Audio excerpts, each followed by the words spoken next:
Too often, we convince ourselves that we need something new to make progress. It's easy to feel that new apps or systems or innovations will unlock deep thinking and creativity, but this constant pursuit can limit us by creating dependency and distracting us from developing deeper understanding and skills with what we have. And here's the truth. You don't need the latest tool, right? You need to grow in something far more simple, something already in your hands. You see, in the economy of God, more is directly tied to how we handle what we already have. Take the story of the nobleman in the book of Luke, chapter 19, verses 12 through 26. As you can see in my crappy drawings right here, we have a nobleman, and he left for a distant land to claim a kingdom, entrusting his 10 servants with 1 mina each, which was about 100 days' wages. And upon his return, he called his servants to account. The first servant turned his 1 mina into 10. The second turned his 1 mina and multiplied it into 5. And then the next servant came.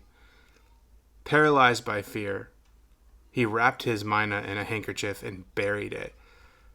And his inaction led to his mina being taken away and given to the one who already had 10. Hey, before I continue on, I wanted to let you know about my free note-making guide. The video that you're watching now is a result of me following this process and these methods. If you follow what's in this guide, you'll never have to worry about getting stuck creatively. You'll have a flowing river of unique ideas for the projects that you're working on. You'll discover sticky analogies that will spice up your ideas, and then you'll create a rhythm to slow down. How many of us need to slow down? I know I need to slow down.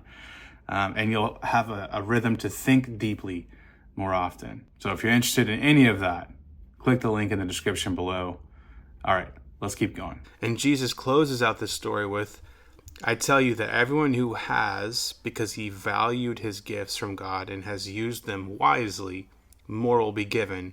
But from the one who does not have, because he disregarded his gifts from God, even what he has will be taken away. So it's time to stop burying the handkerchief, right? You're thinking with more note-taking app videos and more tools. You see, the path to more creativity, more curiosity, more understanding is surprisingly simple. It starts with writing, right? Writing is foundational because it transforms scattered thoughts into clarity, enabling you to process, explore, and refine your ideas as you engage with them actively. So let me say it this way. You care for the ideas that you have by gaining a better understanding of them. You gain a better understanding by thinking. You think by writing. So your lead domino, right here, is writing.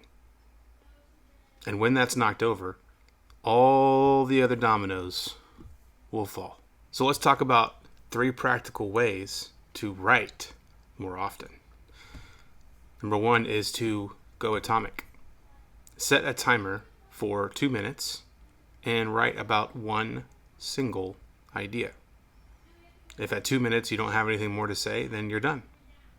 That's a win. If you go over the 2 minutes, it's icing on the cake, right? You try to shoot for 1 hour a day and you'll barely make it past day 1. But 2 minutes a day, you can keep that streak up for a very long time. Number 2, don't start with a blank page.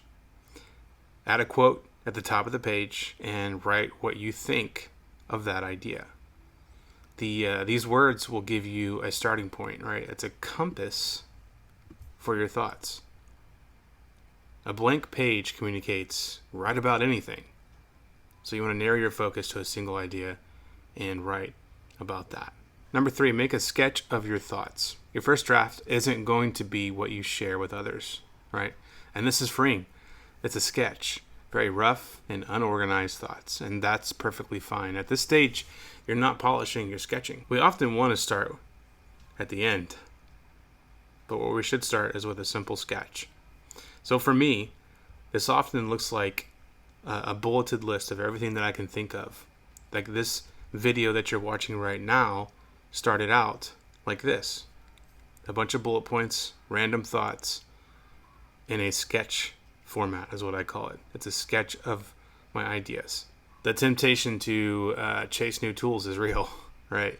But the key to unlocking deeper understanding and creativity is not found in the next app. It's in how you engage with what you already have. And this is why the Zettelkasten method works so well, right? It's not about finding the perfect tool. It's about developing a habit of thinking through writing, turning your fleeting thoughts and insights into a growing web of understanding. So before you watch another video, even one of my videos, right, take 2 minutes, write one thought, see where it leads. Because what you have is enough if you just choose to use it.